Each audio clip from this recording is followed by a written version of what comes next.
खबर शामिल करते हैं मुबारकपुर से। राव मोहम्मद नदीम की रिपोर्ट के मुताबिक 4 अगस्त 2023 को पहला दौरा आल पाकिस्तान मिशन बरादरी का वक्त चेयरमैन आल पाकिस्तान मिशन बरादरी मलिक जमील मिशन सिलवाती की क़यादत में अपनी काबीना के हमरा मुबारकपुर में हमारे बुजुर्ग मलिक हाजी अहमद मिशन मरहूम के फातिहा की। फिर मुबारकपुर से उच्च शरीफ पहुंचा डॉक्टर मलिक अताफ हुसैन मिशन अतारी ने वफ्द का पुरजोर इस्तकबाल किया, डॉक्टर के भाई की फातिहा ख्वानी की। इसके बाद वक्त ज़िला मुजफ्फरगढ़ के इलाका सेतपुर खान गढ़ डोमा में मलिक तारिक अजहर मिशन के पास पहुंचा। वक्त ने मिशन कौम की तरक्की और यक आवाज़ होने के लिए तबादला ख्याल किया। जनरल सेक्रेटरी आल पाकिस्तान मिशन बरादरी मलिक फलक शेर मिशन ने मलिक तारिक मुनीर मिशन को नायब सदर आल पाकिस्तान मिशन बरादरी का ऐलान किया।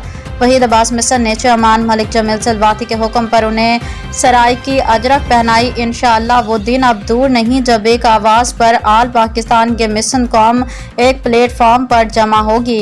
वक्त में मलिक नसीम एजाज मिशन, एडवोकेट मलिक एजाज मिशन, मलिक जमील मिशन भट्टे वाले, मलिक फलक शेर मिशन, मलिक अजमल मिशन, डॉक्टर हसनैन मिशन, मलिक नईम मिशन, वहीद अब्बास मिशन मौजूद थे।